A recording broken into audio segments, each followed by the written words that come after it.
way back when, hey, everybody, by the way, this is Pete A. Turner, executive producer and host of your Break It Down show. Way back when, before it even was a thing, we had a guy from Benicia on the show named Raul Vega. And Raul is, he's like, I got this idea for this show. It's nearly done. It's super huge. I love it. Oh, and by the way, Raul works for Hans Zimmer. So he's a high-end musician helping one of the most successful music score writers ever. So anyhow, Raul says, I got this little side project called Rose Drive. It's based in Benicia, but not about Benicia, but he kind of uses it as his template. And the show, boom, it explodes. Everybody wants to know about it. Everybody wants to know who's this kid that put this thing together. All the acting, the writing, everything, the music, all the sound design. Who did all of this? And it was Raul. And we cannot stop having him on the Break It Down show. I love it. I love it. And he also introduced us to his friend Aaron. Now, Aaron lives with Raul, and he actually is the star of Rose Drive. These guys are collaborators, and Aaron is a guy that, again, he's right on the cusp as well. Like, he has broken out. He's been signed to an agency. He is in great shape. He's been through the acting classes. He does his own poetry online. Look for that in the show notes. And Aaron is incredible. So between Aaron, myself, and Raul, we just kind of get into dudes that are, look, 10 years from now, when you look back and be like, I remember those guys. They were on the Break It Down show. I mean, this is no shit. This is happening right now. Raul is getting help to help him create more things. And Aaron cannot stop getting hired for projects. These guys are exploding, and they're going to be all over the place. And I'm super excited to have them on as their careers take off. They deserve it. They work hard. They're so impassioned. You're going to love all that. Hey, listen, support the Break It Down show. Go to breakitdownshow.com, buy a t-shirt. I keep trying to put more products out there, but quite honestly, it just takes forever for me to sort through what's viable and what's not. And yeah, so if there's something that you want, email me, pete@breakitdownshow.com, and I'll do my best to get it out there. T-shirts are easy. We don't make really any money on it. The best way to support the show is to buy the books through Amazon. If you're going to buy something on Amazon, let me know and I'll send you a link. And even that's just a little small bit of money. But there's a lot of little ways like that you can help support the show. You can always share the show, like the show, participate in posts. All of those things keep our episodes in the feed. I do my best to put stuff on social media, but at some point I'm like, I just can't do it anymore. There's just too much stuff out there to do. So that's how you can support the show. Share it, talk about it, tell your friends about it, recommend it. All of those things are great ways to do it. All right, one last thing. Save the Brave, savethebrave.org. Help us help veterans want to stay alive. A little bit of money each month. Would you buy a veteran lunch once a month? $25? All right, do that. $25 in the donation bin, and we will put that to work in saving veterans' lives. We do a lot of this work ourselves. We don't take any profit from it. All we do is pour it right back into helping getting these veterans out there and wanting them to stay with us. So you don't like 22 a day? We're a place that's going to help produce that. Get involved, savethebrave.org. All right, one last thing for you to know. Here comes Raul and Aaron. Lions Rock Productions. This is Jay Moore. This is Greg Proops. This is Jordan Harbinger. This is Dexter from The Offspring. This is Nathan This is East. Sebastian Younger. This is Rick Marotta. This is Stuart Copeland. This is Mick Gillette. This is Andy Summers. Hey, this is Skunk Baxter. This is Gabby Reese. This is Rob Bell. Hey, this is John Leon Guerrero. Hey, and this is Pete A. Turner. This is Aaron Cavette, and you're watching the Break It Down show. Yes, indeed. Yeah, this is cool. So for those of you that have been around for a while with us, you know that the person sitting next to Aaron is Raul Vega, who is my Benicia homeboy, and he made this incredible podcast called Rose Drive, which is actually a place in Benicia. My brother lives on Rose Drive, actually. Does he really? He does. That sign that I put up with that super spooky looking thing, that's his intersection. That's right at his house, huh? Yeah. So Raul's going to join me. I mean, look, we're going to talk about the podcast industry because what he's done is incredible.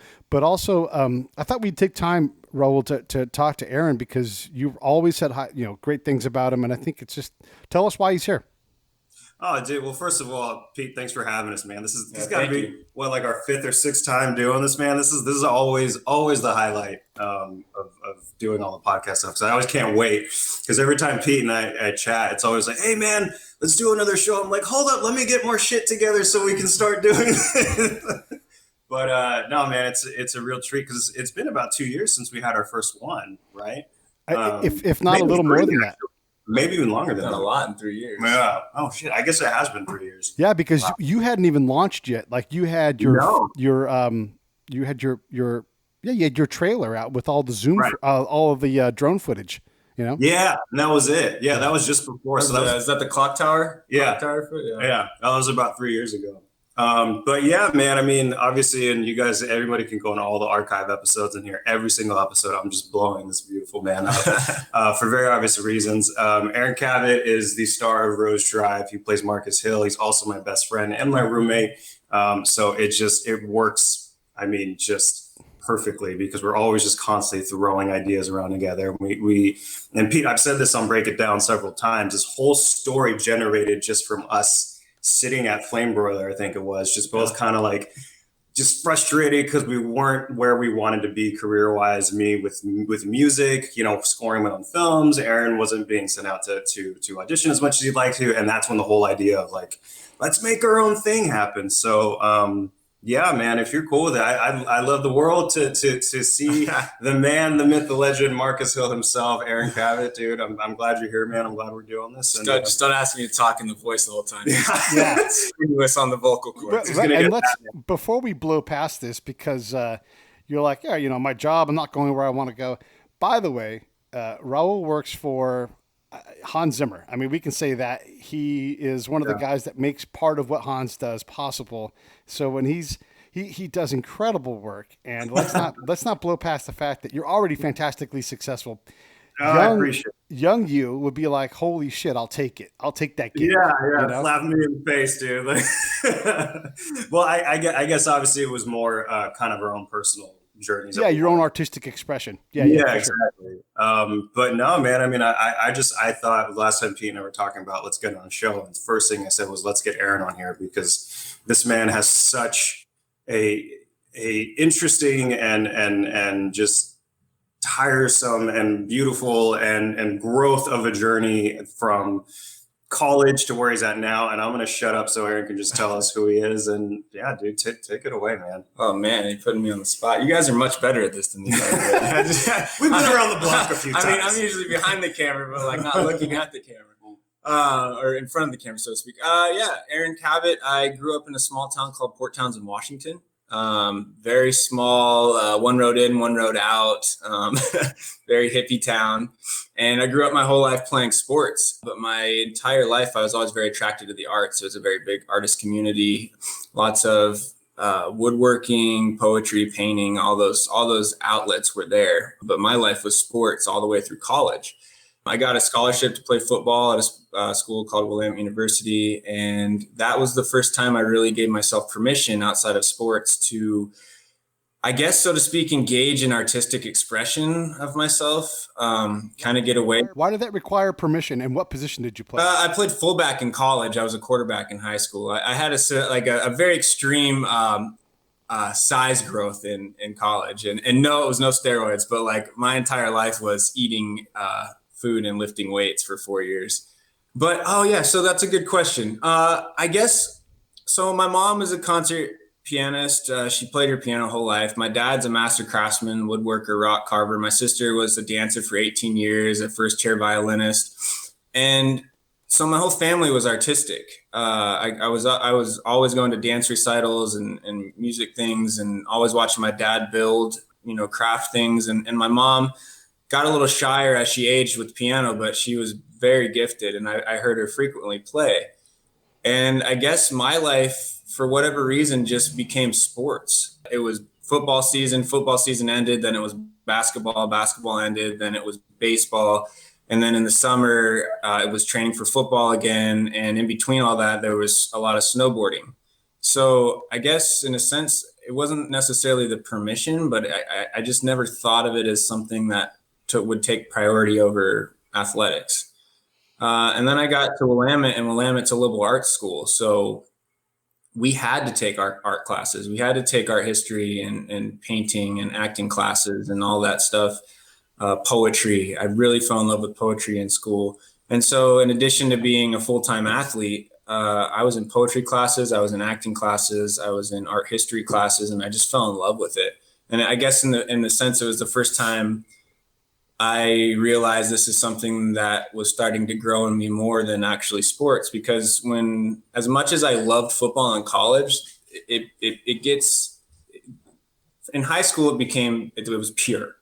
in college, it becomes this very political, high pressure,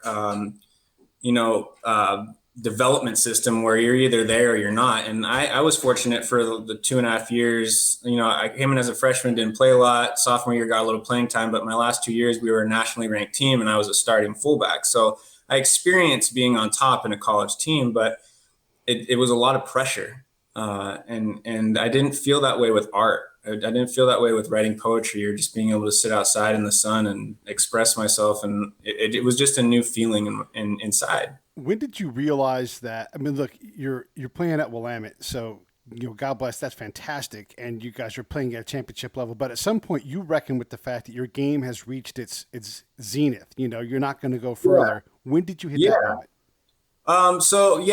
I never had that thing let me try to go to the NFL or anything like that. It wasn't my dream. But unfortunately, both my senior year in high school and my senior year in college, my seasons ended very abruptly. My senior year in high school, I fractured my entire leg and was told I was never going to walk again.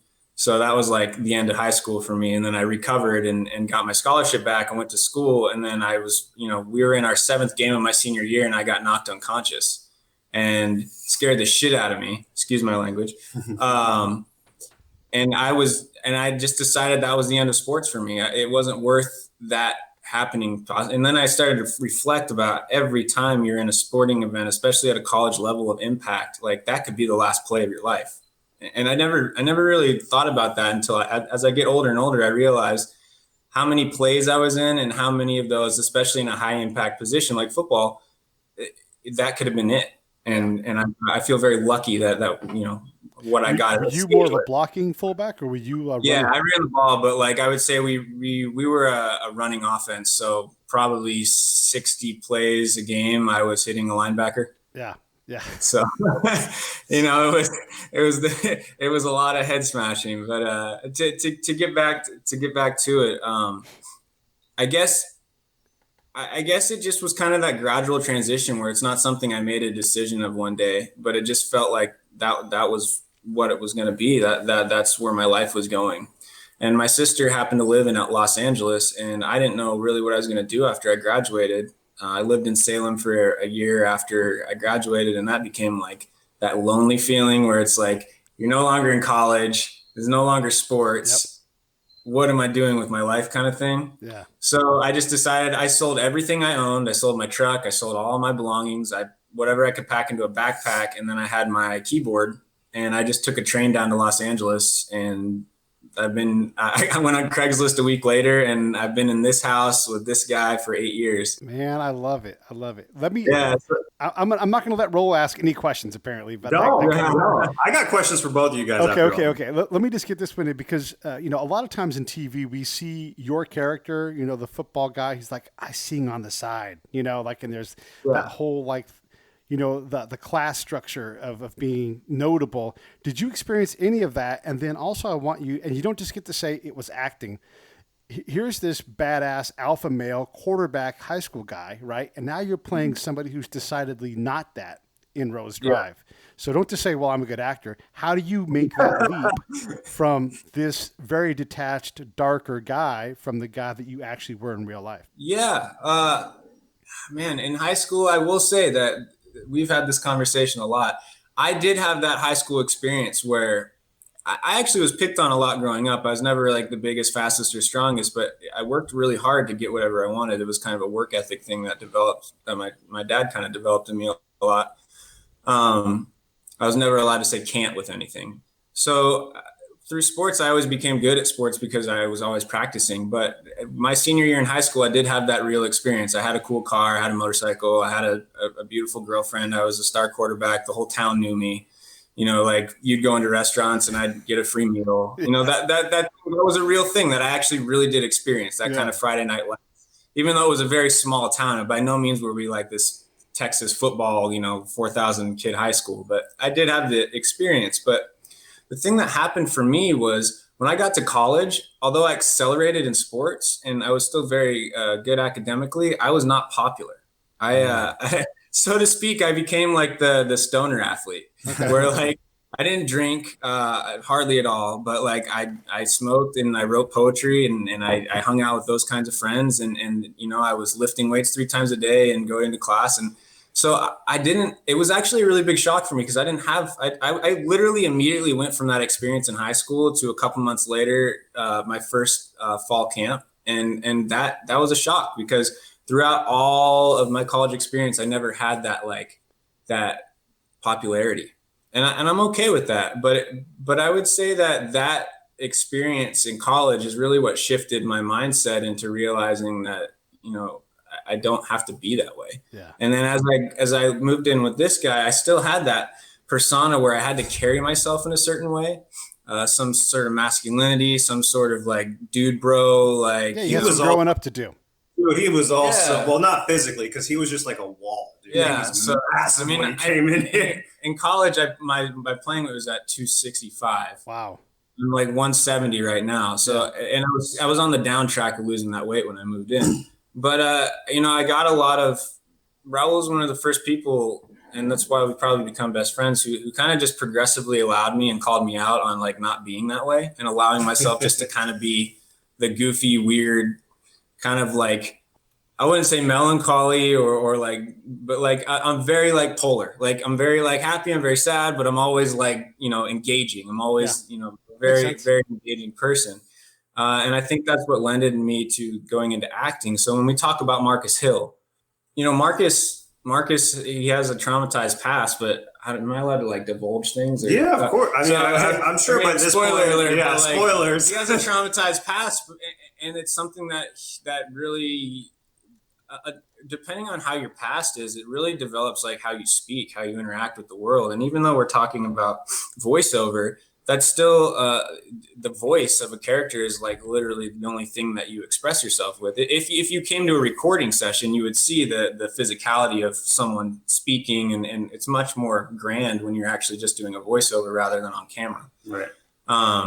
But Marcus comes from a traumatized past, which we come to find out like perhaps isn't actually his real past. You know, these implanted memories, and then how does that throw for a loop? And we had to come up with like these different voices and these different like personifications of himself in different situations, and how he talks to Claire or the woman he loves versus the man that he's like searching after to seek revenge, and also how does he talk in his internal thoughts. And so there were like 5 or 6 different voices that we had to develop. And it was kind of fun at the beginning because it went into like this Batman voice. You should get the first takes of it, dude. It's if just you ever like don't ever release them. Yeah. But like it became like, I'm Batman. Yeah. So yeah, I mean, really, I mean, Marcus just kind of developed the same way that we wrote the show, or he wrote the show, is that it was kind of a freeform improv, jazz improv, where like we didn't really know where the series was going right away because we were doing it, you know, as we did it. So Marcus kind of developed in that case the way the lines came out or the circumstances. But really, I'm a good actor. No. On another ad lib, yeah, I guess that final frontier into me being like acting is what I want to do with my life. And by the way, music is something I love too. I love playing the piano and composing things. But I also train. I have my own training business down here. And I started training an athlete who's like a really top level skateboarder in the X Games community. And his aunt was very connected and in the Hollywood world.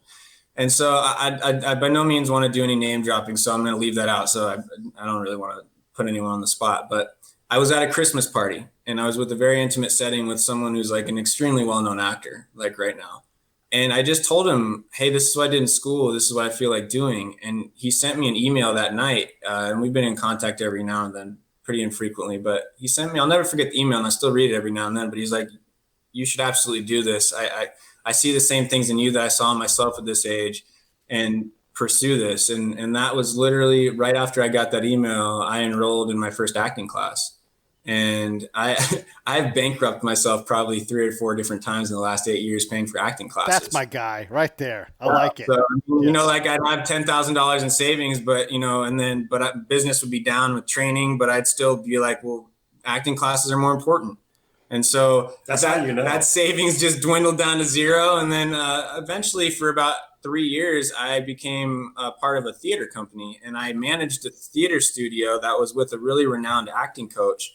And so I didn't have to pay for class. So I developed this whole community where for about 3 years, every single week, twice a week, I was in an acting class regardless. And so, so I guess my journey has just been, this is what I want to do. And instead of applying that determination from athletics, which is 4 hours of practice a day and eating properly and lifting weights, which I still exercise and follow that stuff to some extent, but all of that work ethic kind of shifted over into the acting world. Training my voice every day while I'm driving. We all sit in our car for 3 hours a day in Los Angeles, at least usually without COVID. So, I'm working on accents and I'm working on voice stuff in the car, and I look like a crazy person. Like anyone you see in the movie who's like letting a red light go because he's not paying attention, running his line, like that was me, or is me. And I'm always in an acting class. I've never missed an acting class up until recently for a week or so. And even during COVID, I'm doing monologues. I'm creating like little short films through monologues, and just Raul's desire to create this voiceover, this podcast world, which he has really jumped into full force and become a real big force to reckon with.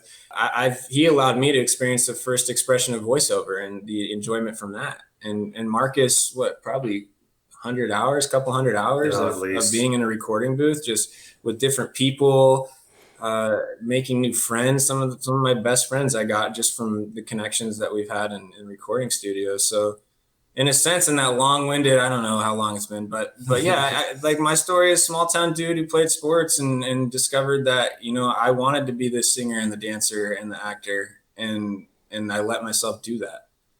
And it was a journey, and it still is. And I still sometimes fight that, it's not a masculinity thing, but I struggled for a very long time to become vulnerable in certain ways. Yeah. And, in those acting classes where they are real, like you will stand a foot away from someone and stare someone in the eyes for 2 minutes and not blink. And like the amount of discomfort that can cause to people that aren't used to it, especially when I first started acting. And then you think that, like it's going to be easy, like I'm going to book something or that kind of thing, and really it's been a grind, but I've had those successes. I've gotten my SAG card. I've had experience on national television. I've done wonderful work with my best friend on podcasts. I've auditioned at every major casting office and all the major studios, so like I've felt like I've implanted my foot and that I have a long journey to go, but I think all of that through that work ethic that I got through from sports. And we talk about that a lot. And I don't know if I was going to tell anyone who wanted to act that was an athlete, just apply the same thing. It's just realize how much time you put into sports, and you got to do that the same thing with art. And this guy does every day. Yeah. That's an absolute theme on the show. We've had veterans who have come through and are actors now. We've had several, high-end athletes. Pete Koch is a regular co-host and producer on the show. Yeah. Mm-hmm. And he's like, show up unprepared. Like, that's not what I do, Yeah. There's no way. Raul, ask some questions. Well, this is going way back to what you guys had mentioned before about football, and just when you decided that, that's the going in the NFL and just the toll it's taken on your body. And I know these are different worlds, but I was curious about your guys' opinion on when you're young, this immortality, viewpoint that we have, like Pete, military background, Aaron, football. I mean, at what point do you think you kind of reach that moment of like, oh shit, I'm putting my life in risk in a way that's very different than a lot of other people. So I guess I'm curious, like what, and was there a tipping point? I know you kind of already asked that, but I don't think I ever asked you that, Pete. Like at what point was it, Yeah, it's, all of these things are ego and fear based. That's what I've learned as a guy that's 50 years old. And in terms of the show, I'm looking for things that make me uncomfortable, because that's where the growth is, And so Scott Husing, who's a regular, producer on the show as well, he's written a best-selling book, and he's like, what if we had OJ for a guest, OJ Simpson? And I'm like, wow, that's really uncomfortable. I don't know that I want to go there, right? Or Yeah. I was in Alabama, and I'm like, I'm here. I need to get a piece of the South. So here is the the first White House, and it's Jefferson Davis's White House. And so I'm like, I'm going to go there because that terrifies the shit out of me. Yeah. And I go to the website and I see these ladies cutting a birthday cake for Jefferson Davis, and I'm like, I can't do it. So I'm banging up against what's uncomfortable. I don't fear the shows. I just don't know how to handle the social implication. I want to be fair to them and I want to be fair to people, but I don't know how to do that in these cases. So that's really where I push myself, is like, what's terrifying to me? Let me go there so that I can experience that growth and withstand what it takes to become a better host and make the show unique in those ways. Because it's easy to do the comfortable thing all the time. Of course. Yeah. You can be the most built guy in the gym who has no athletic ability, and there's nothing wrong with that, but that's not the show that I would want to create. Yeah. Right. Yeah. Has the wand been passed? I like what you said, the fear and ego based thing, but honestly,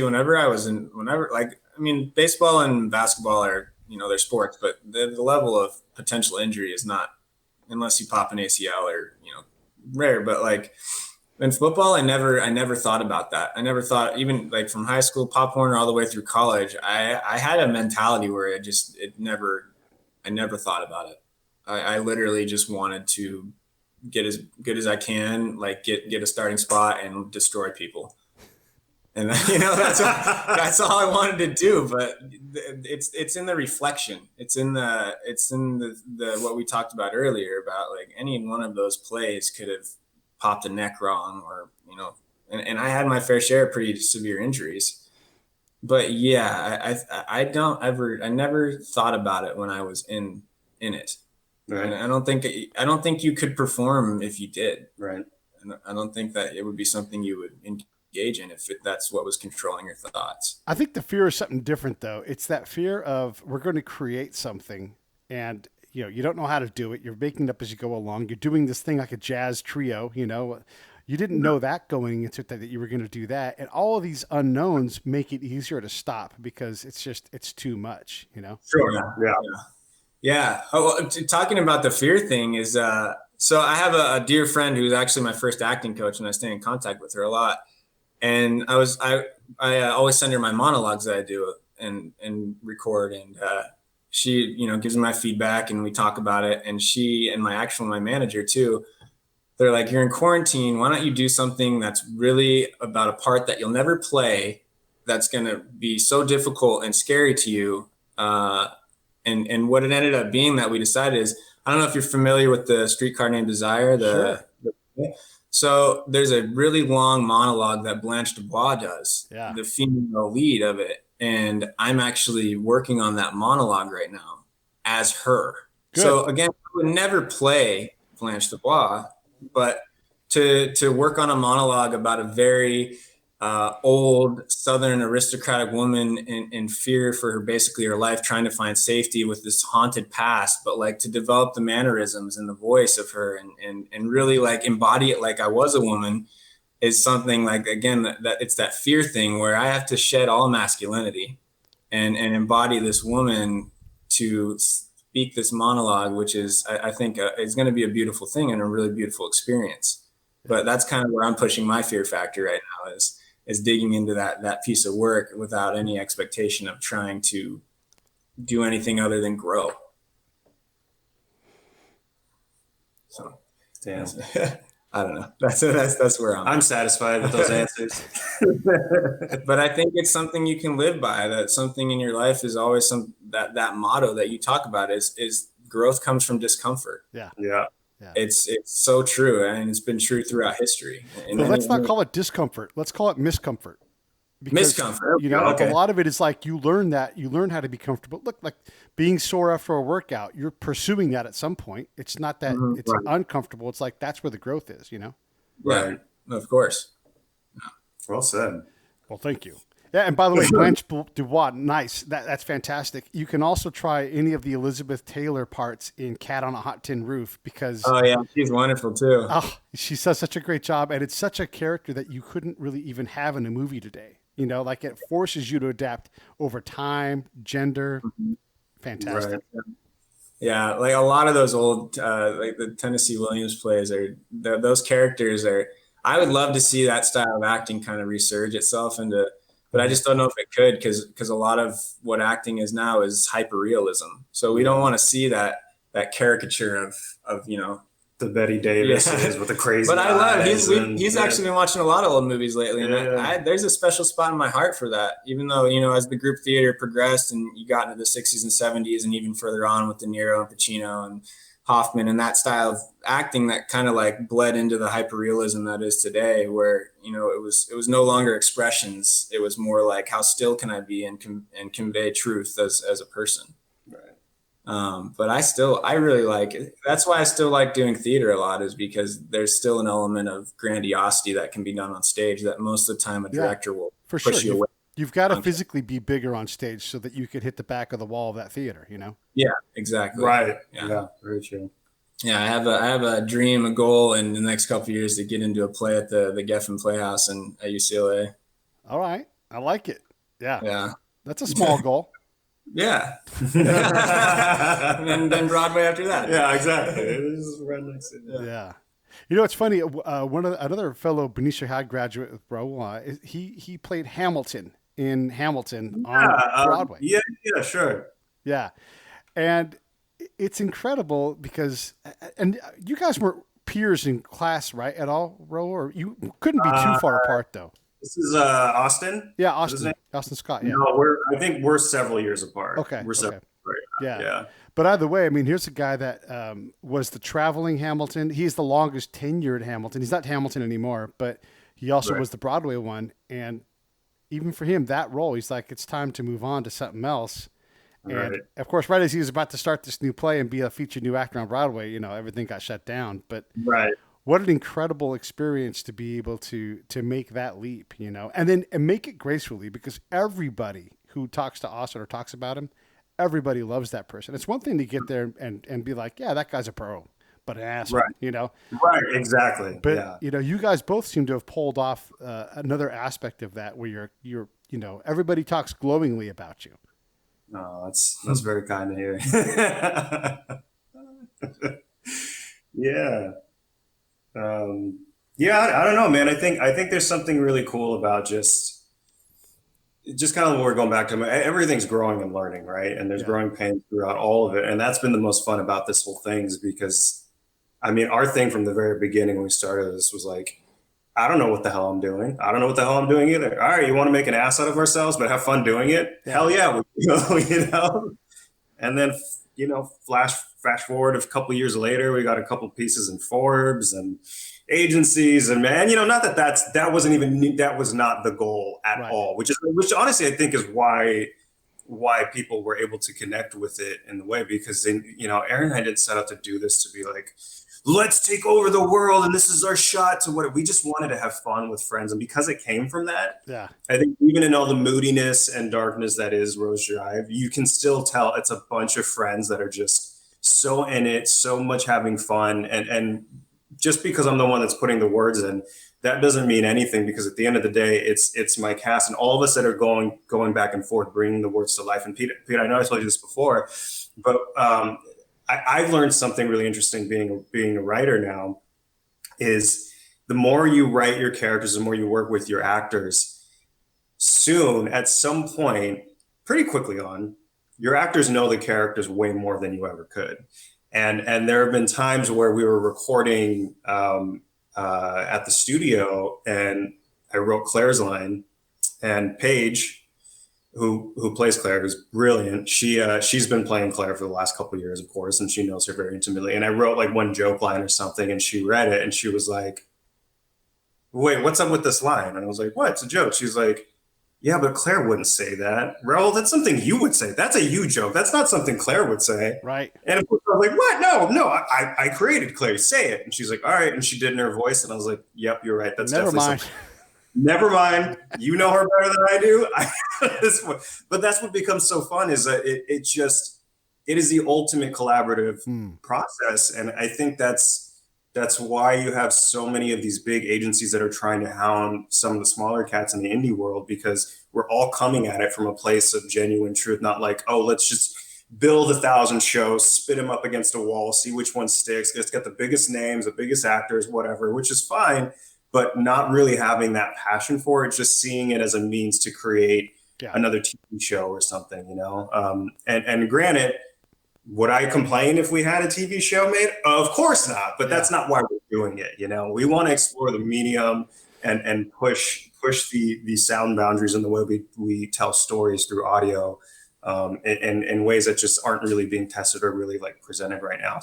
But let me say something about this though. You know, Hey, this is Pete A. Turner from Lions Rock Productions. We create podcasts around here. And if you, your brand, or your company want to figure out how to do a podcast, just talk to me. I'll give you the advice on the right gear, the best plan, and show you how to take a podcast that makes sense for you, that's sustainable, that's scalable, and fun. Hit me up at pete@breakitdownshow.com. Let me help. I want to hear about it.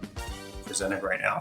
But let me say something about this though. You know, there are scenarios, a lot of them, where 10 years from now we're talking and you are a showrunner. You know, like that is an absolute path that is absolutely possible. You know, it's a whole lot less of a dream than it would have been 3 years ago. Like if I was to tell you 3 years ago, you know, when we met at Jay Moore's house, you would have been like, well, I don't know about that. That's too. But now it's like, no, like that's a reasonable path. Is that your path right now that you're working on?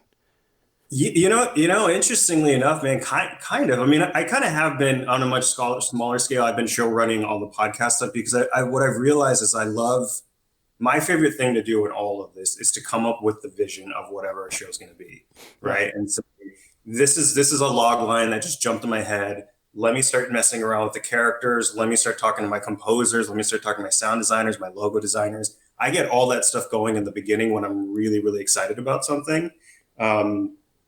And obviously the directing and writing and all of it I'm in love with, but I've realized the whole thing is what really fulfills me. And I love doing little bits here and there to make those things happen. But the best part is when you can get people excited about it because you start talking around ideas and stuff, right? So yeah, absolutely. Show running. I love the idea of just thinking of some silly idea, hammering out these things, and then bringing in the best people, better minds that can take this and run with it and grow it into something like, here's my idea, let's make it happen.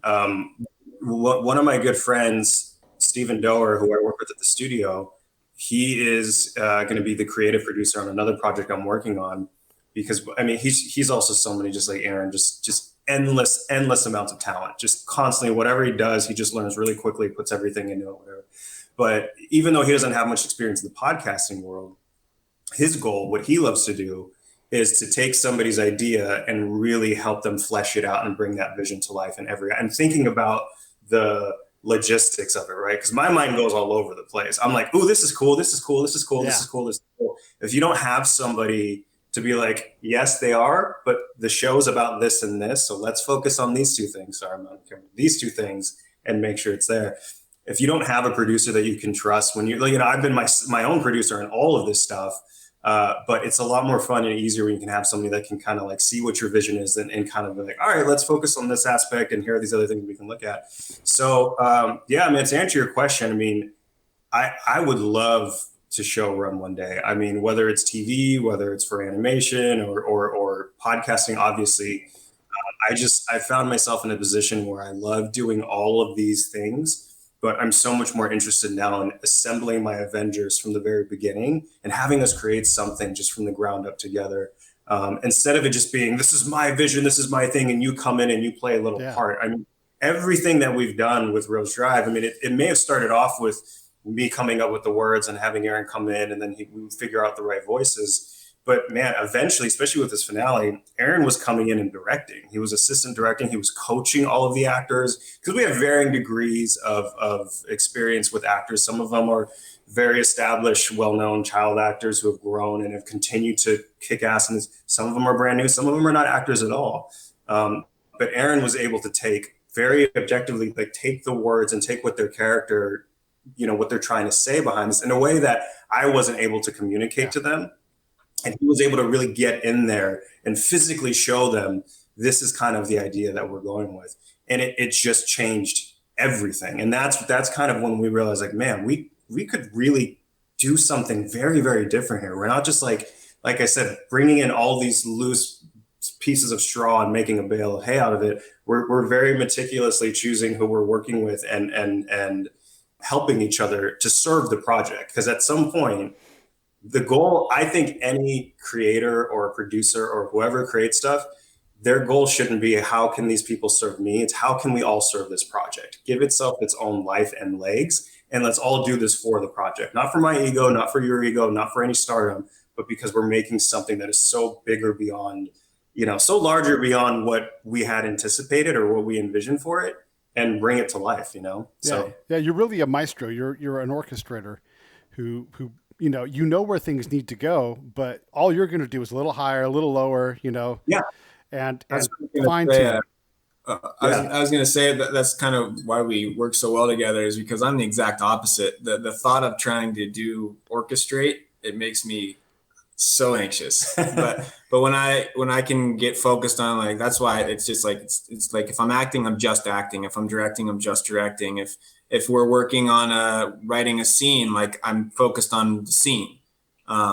So I deal a lot more with like micro things, Sure. like individualist perspectives. And I think that's why we have such a great synergy together, is because he takes on the things that would blow my mind and drive me crazy. Well, and it's great because I'll start coming up with an idea for a story, and I get really excited about it. And I have all these ideas, and half of me more understanding it is just putting it out in the world and actually speaking about it, right? Yeah. Like, what's the show? So Aaron and I will meet, and talk about it and be like, hey, what are you thinking about this show or whatever? And I'll go down the list of what it is, and I'll try to articulate it as best I can.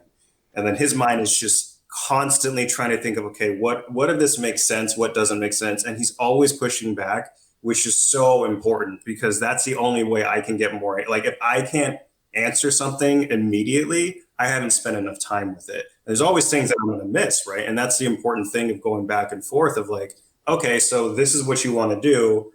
I like this, but this isn't really connecting. Have we figured that out yet? Are we forcing this into it? What are the answers at this point?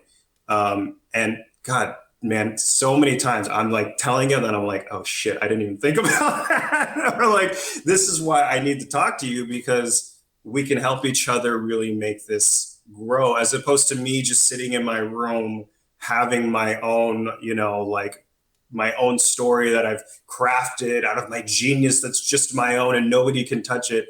Now it's like, I have this idea. Let's talk about it. Does it make sense? Does it not? Cool. This works. This is what we need to spend more time on. This is what we need to work on. And then I go back in my room, like, okay, boss, I guess I'll do it, But it's something you learn just through both having the passion for whatever it is you're doing, And I think it's a very rare quality to have, because God, man, the sheer amount of egos that we all deal with on a daily basis, especially out here, it just comes down to the people you're working with, like. Yeah, and some of that ego you have to have, because this town takes advantage of people. And if you don't stand up for yourself and like, this is what I do, I know my voice, if you don't, all of a sudden you have real problems the other way too.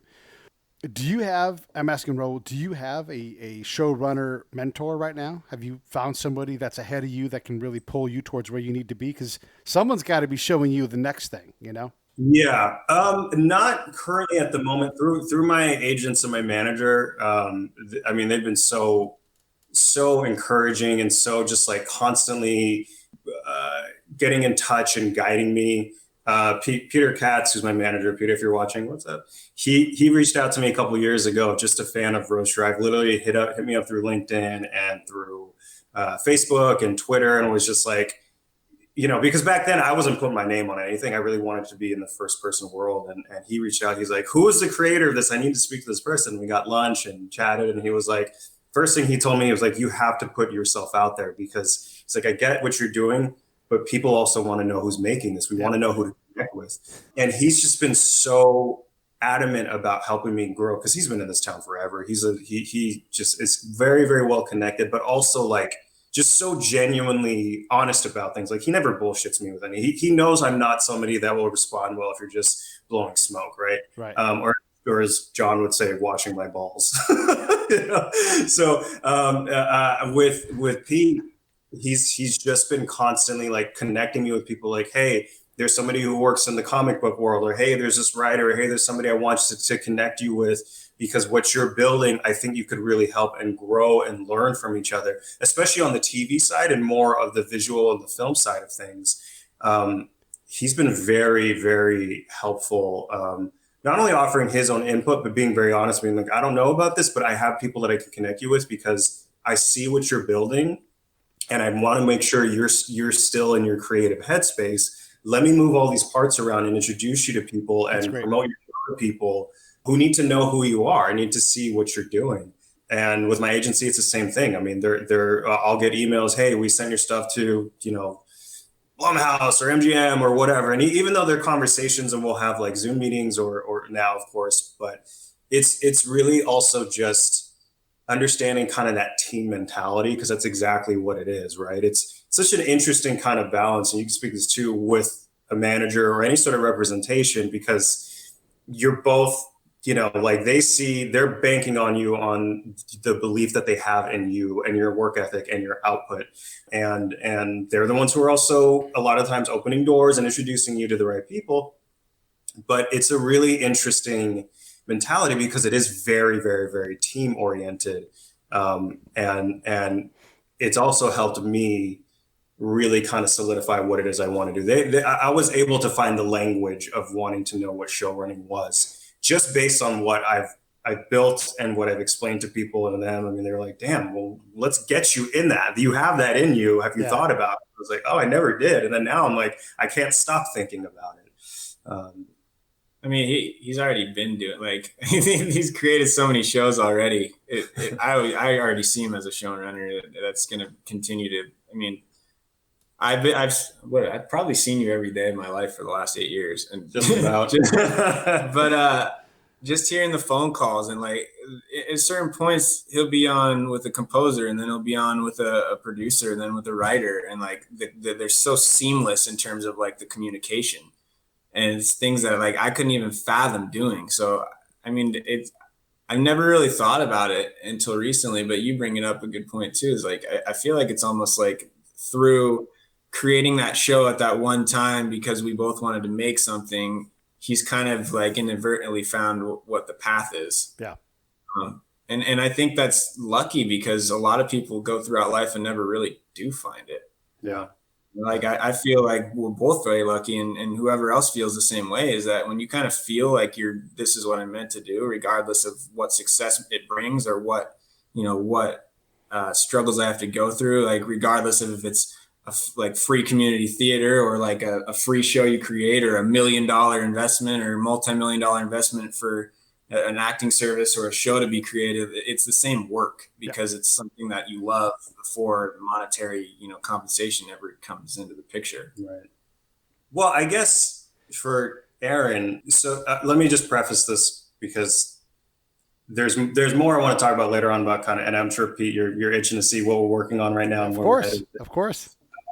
But we've kind of discussed this over the last several months of when Aaron and I first started working on stuff together, besides, of course, all the music he's making, the poetry he's writing, you came specifically saying, I just want to act. That's all I want to do. I just want to act. Put me in there and coach, let's act. And we did for several months. And then slowly, as things were going on and we were editing and going through, you started voicing your opinion a lot more on either, just the dialogue or the pacing or whatever. And then eventually graduated to, hey, I'm going to be doing this scene with this actor, even though you're not in it. Do you want to come and hang out? Sure. Did that once. And then the next time I was like, hey, I'm struggling to communicate with them. Can you help out? And then it grew into being an assistant director and, and then coaching. And then now, everything that we're trying to plan with Phantom Ape, which for the longest time, it's just kind of been me in my room, just telling myself this is a legitimate company, even though it's just me. Eventually we would sit around and just start having these dialogues of how can we push this? What do we want to build off of it? So my question to you is, do you know, just for your own personal sake, like what was the point where you realized, damn, I can do, not that you can do, but that you actually have interest in wanting to do more? Because now, and I'm going to put you on blast, this kid's writing screenplays. He's writing stage plays. I mean, so much more than when he first started saying, I just want to act. And now he's an actor, writer, producer, director, coach, dipping into sound design with his own music.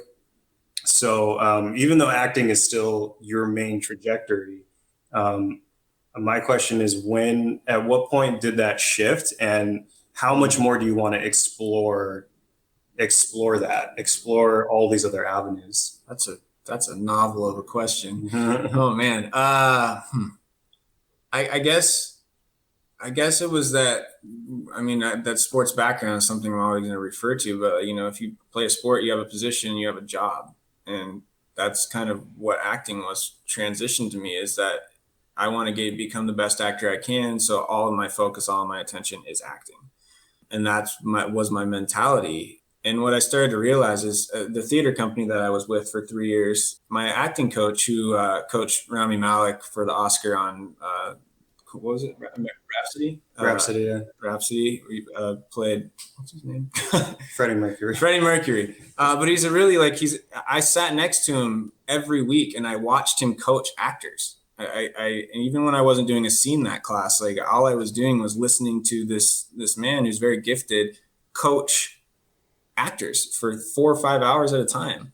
And I started to realize that as I started to work with Raul and as I started to be with other actors in a position where I'm not just acting, where I'm just kind of listening and watching performances from a point where I'm not with them, I started to realize like that I had my own intuitive understanding of what my ideas of script analysis are and character development and performance. And I realized that through absorbing all of that coaching that I was sitting next to, absorbing it as an actor to apply to acting, I also was absorbing it as realizing like how to direct and how to coach.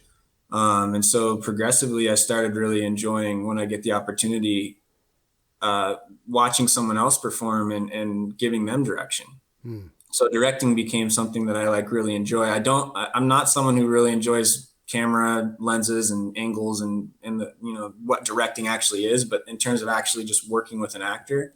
So I kind of developed a taste for acting, and then poetry kind of started in college and has always bled through into my life. And I realized that I can work on my acting through poetry. I can work on my imagination through poetry. And so I developed a poetry account on YouTube just recently where I post monologues and I try to do a poem a week. Where do we find that? It's called Airs Poetry, AIR''S Poetry. All right. YouTube channel. And so basically what I realized is that through help and working with other people and having that mindset of artistry, I realized that to become a good actor, it's not just like I want to focus on acting. It's how many different artistic ways can I express myself, because it's all going to funnel back into an ability to perform, to speak my mind in a poetry piece, or to write music, or to direct, or to do all of these things that aren't necessarily acting, but are definitely components of performing. I realized that I guess I shouldn't limit myself to one avenue, because in that sense, I'm limiting myself to what we talked about, the miscomfort. Yeah. Because it's a very different thing to stand up and write a poetry piece that's very personal and not stand behind a character. Even though vulnerability in a character, you could be expressing your own life through the words, but it's still the character's words in the script that you're seeing and hearing. Whereas if I write a poetry piece that's obviously very truthful about my own life and I express that to an audience, it's a different feeling of vulnerability. It's a different expression, but it's still something that's the miscomfort, which is growing myself and the ability to feel more and more comfortable of that expression into a public audience. Right. And it's the same thing with music and everything else. So I guess to answer your question, it happened very gradually, and I have no plans to discontinue it. I think that it's only growing my ability to perform and create in every other way. Well, you're in luck, because every single episode of the Break It Down show, there is a haiku. And I'm going to give you the homework assignment of writing a haiku for this episode. Every single one. I write it myself normally, but I always afford the guest the opportunity to write it themselves. So it doesn't have to be any good. Just got to be there. If he's writing it, it's gonna be otherworldly. Like, it's gonna have many layers to it. For a future episode, or are you putting me on the spot right now? Not right now.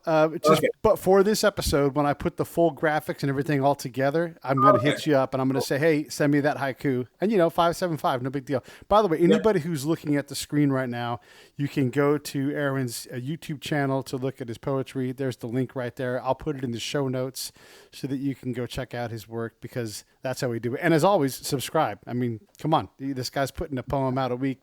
We got to support that kind of play. I mean, anyone who's willing to go do that is great. You know who else is a fantastic poet turned showrunner is Tony Toast.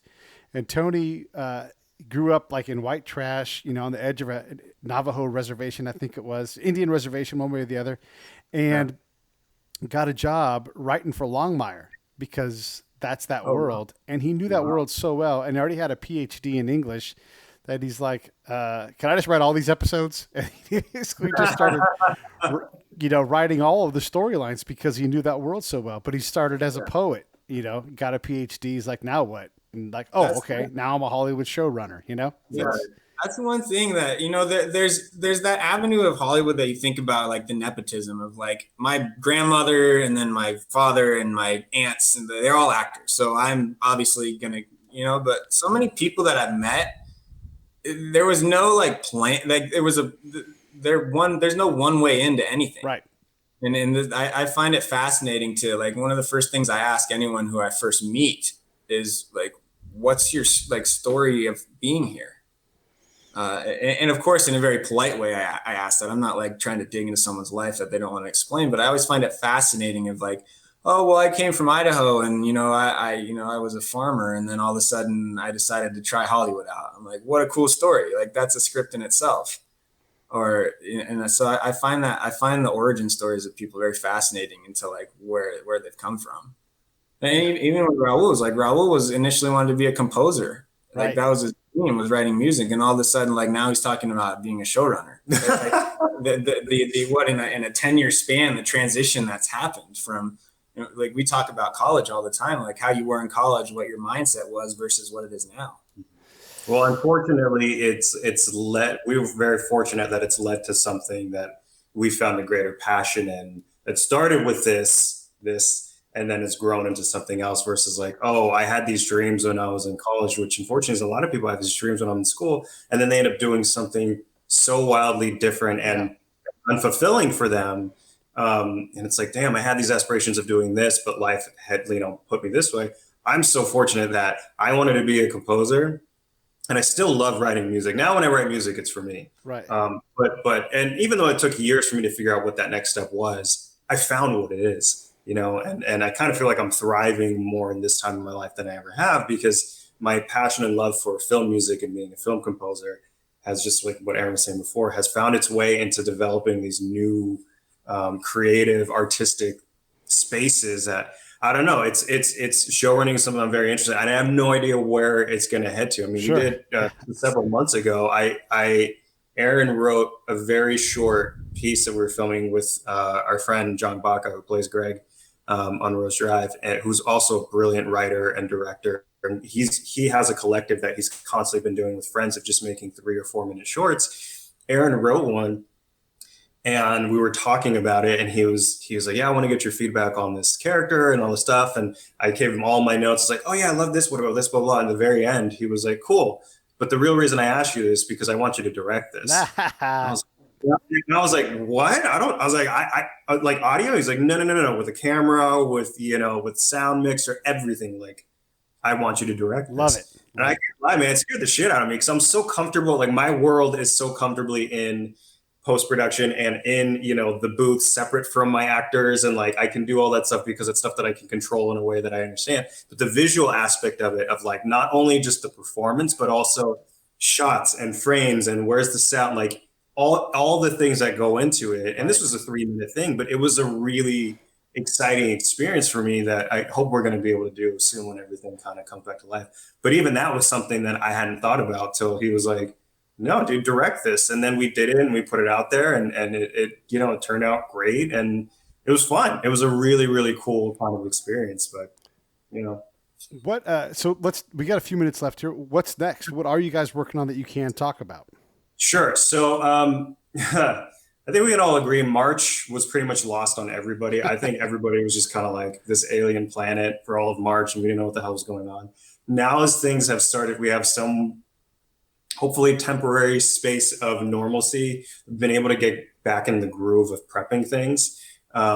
So honestly, man, I've been working on a couple of just my, grungy, lo-fi garage band podcast ideas of stories. And I have two right now that are currently in development. One that's a much larger project that we've decided we're definitely going to need to do that in person with everybody. So that's going to happen in a while, but we're doing so much prep work for it, for one of my teams. And the other one that I'm working on just came up with the idea a couple of weeks ago, and it's going to be a comedy that we're hoping to launch by the end of summer. Nice. That I'm telling you, man, I was sitting out there on front porch, drinking my coffee in the morning, like I always do. And I just had this idea. This is all I'm going to say about it, because we're not quite ready to do all the promo stuff for it, but it's just a story. I was like, I just love this idea of these two young women that are hiking up Runyon Canyon. For those of you who don't know, Runyon Canyon is the most like overly hiked spot in LA. It's the Hollywood Hills. It's like 2 miles. Everybody goes there to, kind of be seen. A lot of celebrities walk up it. And you're constantly hearing these people talk about their pitch or their agents or something industry related, just loud enough so everybody can hear walking around them. So I wanted to develop this funny kind of buddy comedy story that started with that. And since these last 2 weeks, man, I mean, within that first week of me just coming up with the idea, I secured a composer, my two leads, my logo designer, my additional writer, and I wrote the pilot. We sat down into the whole 10 episode arc for it. But it's something that I said, look, this is another challenge for me, because one, we're all doing this from quarantine. Yeah. Because actors, not everybody, it's hard to get microphones now because everybody's representation is like, you have to record from home. And, so I just talked to my actors. We're like, well, let's just sit around and let's make something fun. Because I'm used to building, as you guys know, in Rose Drive, which is this massive universe that could expand a million different ways. And they're 30-minute episodes, heavy design, so many actors, so many characters. I said, what a fun challenge would it be to do the opposite of it? Still have the same quality, right, but keep it very small, 5 to 10 minute episodes max. Something we're just having with our friends, little cameos, something comedy, something that's not rooted in, darkness or any of that other stuff. Something that's just going to be fun, lighthearted, goofy, but still taken seriously enough. We're putting a lot of effort into it. But what if we just did something kind of in the short term that is going to just bring a little bit of laughter to people, something we can just turn on or listen to and just be like, man, of all the shit that's happening right now, I'm really glad I'm not these two characters that are being played. So yeah, so that's one of the projects. And then one actually linking back, which this one's very much in pre-production, but linking all the way back to what we were saying before, really wanted to write a story about kind of the journeys that a young college athlete goes through, and very much kind of getting inspiration from Aaron's story. Because I think in the audio fiction world specifically, you see a lot of horror, a lot of sci-fi, a lot of comedy, but there's a huge gap in other forms of storytelling as far as like fiction stories, like we're talking about Friday Night Lights. You don't see that in the audio world, in the audio fiction world. And, one of the things I love about that show is it's, take it or leave it, it's about the characters and the hardships and the truth, way more than football. You don't know shit about football to appreciate the show. Right. And those are the raw truths that we want to explore. Obviously, as a sound nerd, I'm like, yes, let's do this one, from the QB's perspective, and it's going to be all recorded in a helmet, all these crazy ideas, but it's really getting at this particular perspective that a lot of people, several people have gone through and don't really talk about, or kind of going about the raw emotional troubles and trials and stuff that I don't know, because that wasn't my world. But also just introducing, we can tell these great stories. Doesn't matter it doesn't have to be limited to horror and sci-fi and all these other things, but bringing in new people and just getting these brand new stories. So we're still working on kind of all that. And we kind of have a long list of people that we want to like interview to get more kind of insight from, but just something kind of different. That's where things are at right now. So one of them is a big prep for when things open up. One of them is actually happening right now, which is the comedy one. And then we have a lot of pre-production work to do on this other one. So you're going to see stuff from us soon. And then you're going to see stuff from us 6 months down the line, and then stuff from us like 2 years down the line. That's how you have to do it. Yeah, I'm doing the same thing.